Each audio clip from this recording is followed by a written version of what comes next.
Let's see here. Is Zangrix going to go with a Roy, or is or other Roy? Alternative Roy. No, original Roy. Alt-right Roy. Stop the recording. Stop the recording. And here we are going into game 1 of GP versus Zangrix. We've got 2 Fire Emblem characters here. Sakurai would be pleased with sortie representation today. Now, Ike is all about that spacing, and Roy wants to get directly in your face. He doesn't care about personal space. Anti-masker wants to get right up in there.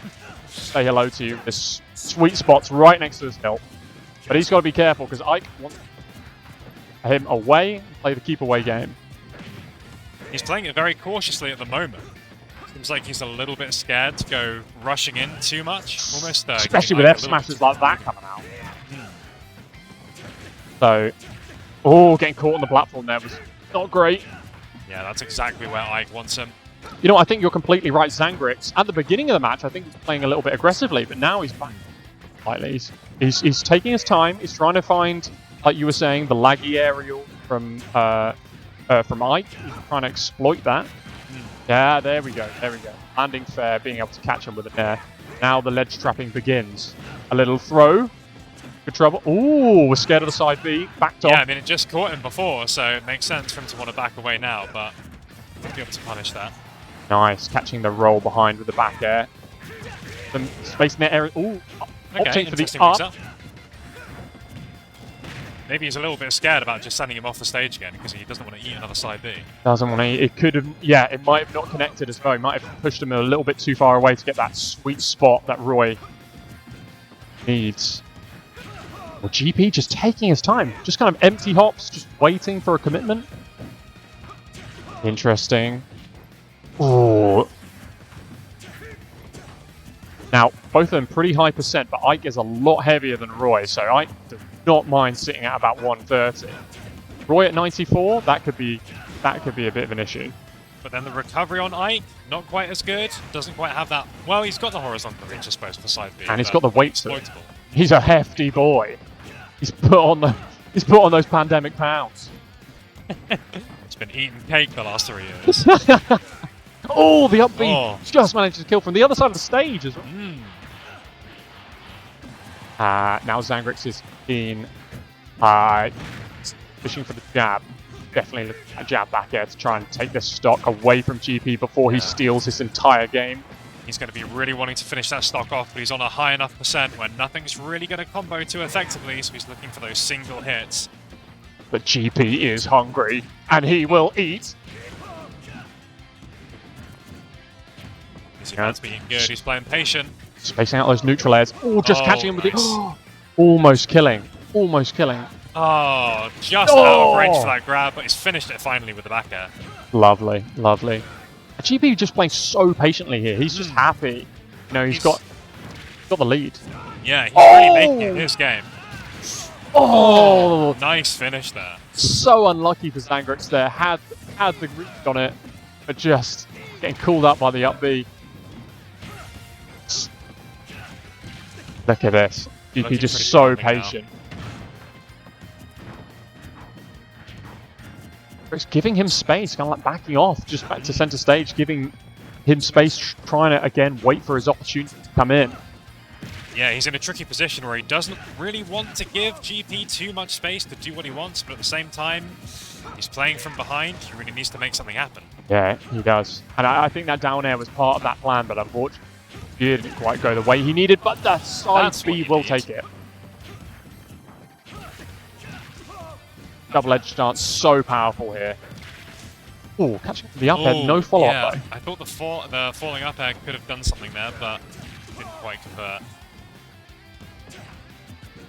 I think GP's conversion rate on every single hit he's always got an up air or another aerial to come out straight away. He's so consistent with the follow ups here.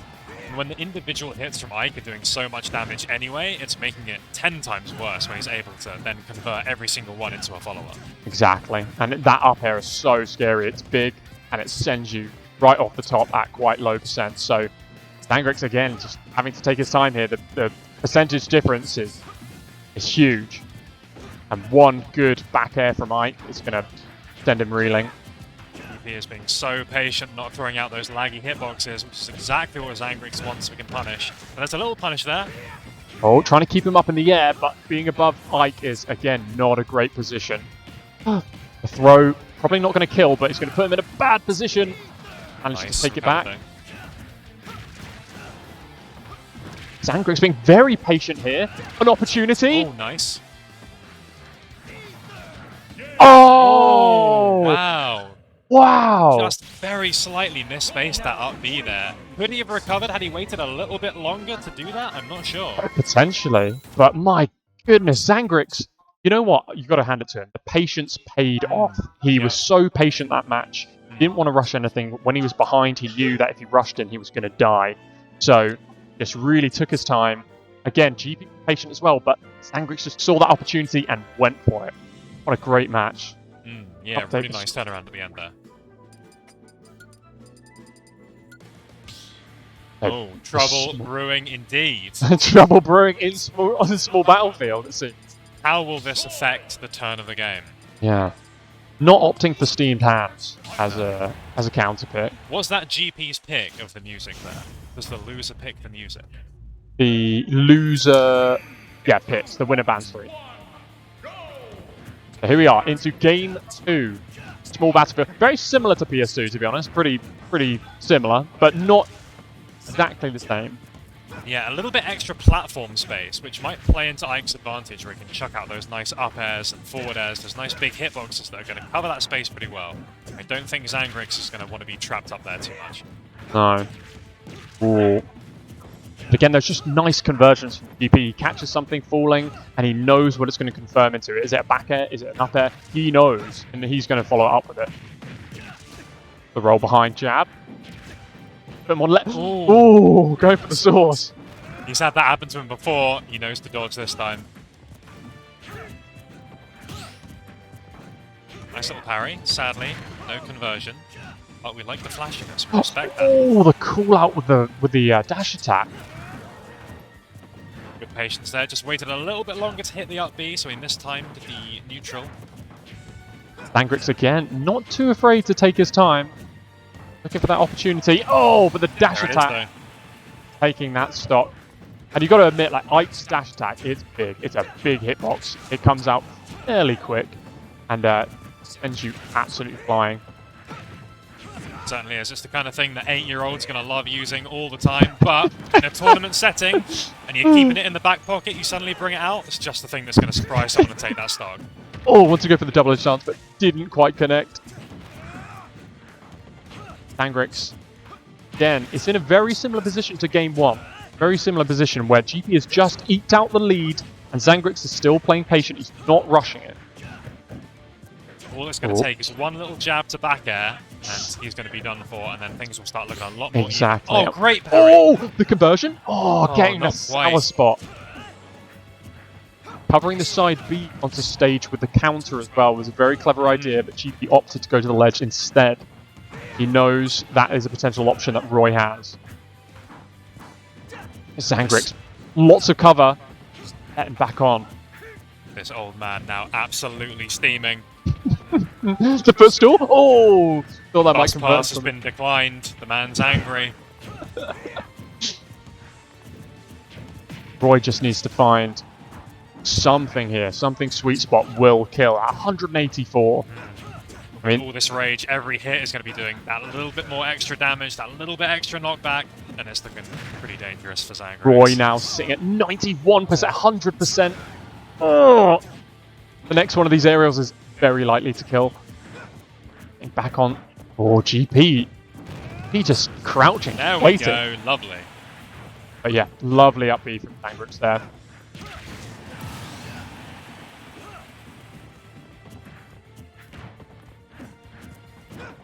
Here we go.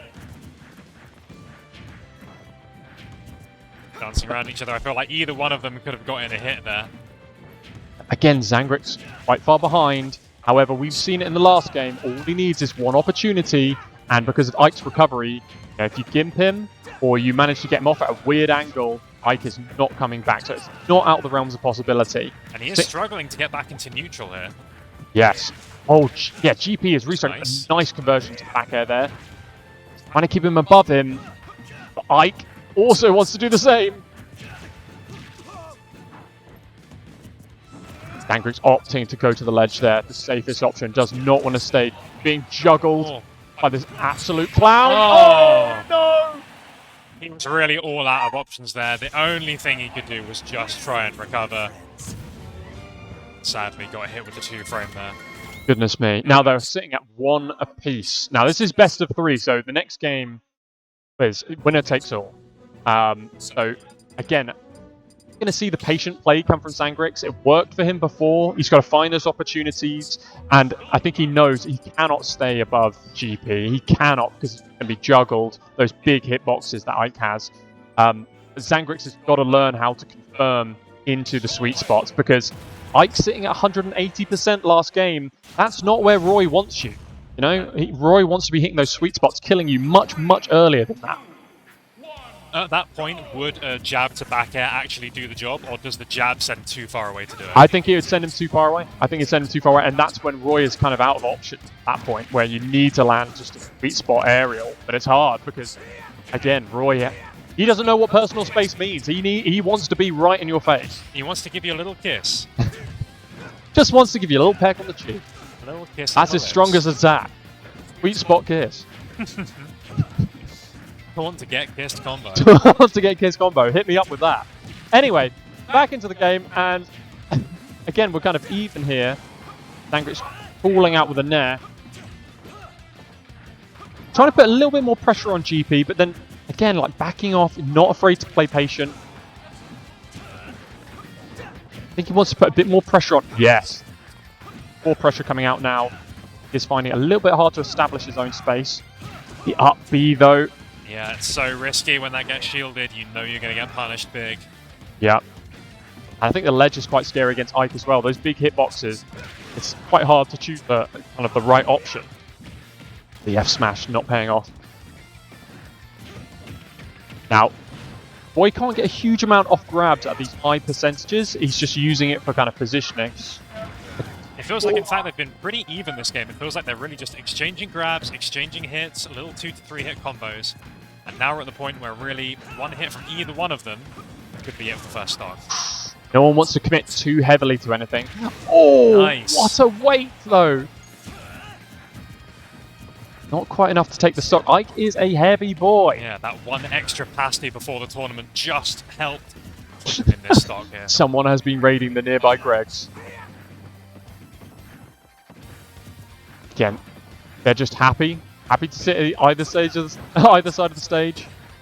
Wait for the opportunity, and wait. Perfect. Zangrix did. He saw the aerial. Oh. Evening it up immediately, though. GP and Zangrix, 2 stocks apiece. As soon as Zangrix makes a really good call on that aerial, just immediately back to neutral, back to E.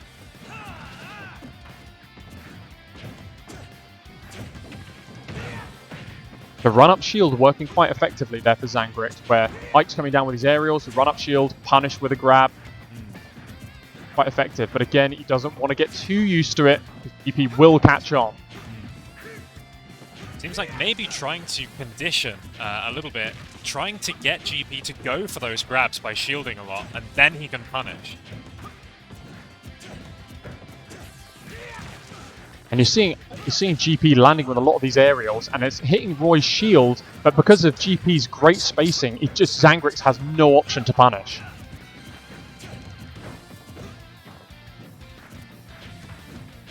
And it's these little interactions, and it's practically even.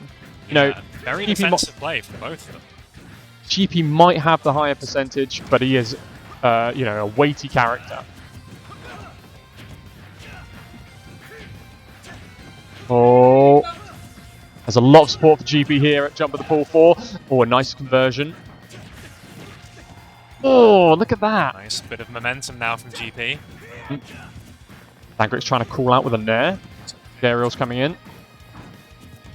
Really feels like neither player is that willing to commit to anything. It feels like even when they're getting those Little whiffed attacks off. They're just not quite being as aggressive and punishing as much as they could be. I think both of them are quite scared at this point about a little combo converting into a ledge trap scenario or even a stock. That could be an element of nerves, but it could also be an element of the characters that they're playing with. Roy, you want to find that sweet spot, and with Ike, you want to hit that, confirm, and then send him up into the air. So it's, again, neither of them want to commit. Oh! The throw, sending above. Again, these Fire Emblem characters just do not have kill throws. You know, they set up into positions, but they do not have the kill throws. Oh! Nice. Great catch. Again, GP is at high percentage here. Oh, he's going for the shield break, potentially. Ooh, Nice quite little a spot risky dodge. air dodge back on stage there, but got away with it.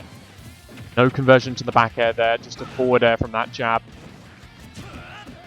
Oh, Ooh, that was trying for the ledge very trump. nice. Oh, but the armor cancelling out that jab. Another trying to kill off the top with the throw. Around 200%, that might actually kill. Yeah, we're in that kind of a desperate scenario here where the up throw might just work. Zangrix got to find something here. Any more percentage than this, it's going to be extremely hard to climb back. Unfortunate sour spot there with the back air, or else that would have been it. The throw, this might kill. Could it be? Yes, And finally! it We're Yep. killing with up throws. Who would have thought? Roy up throw, kill throw.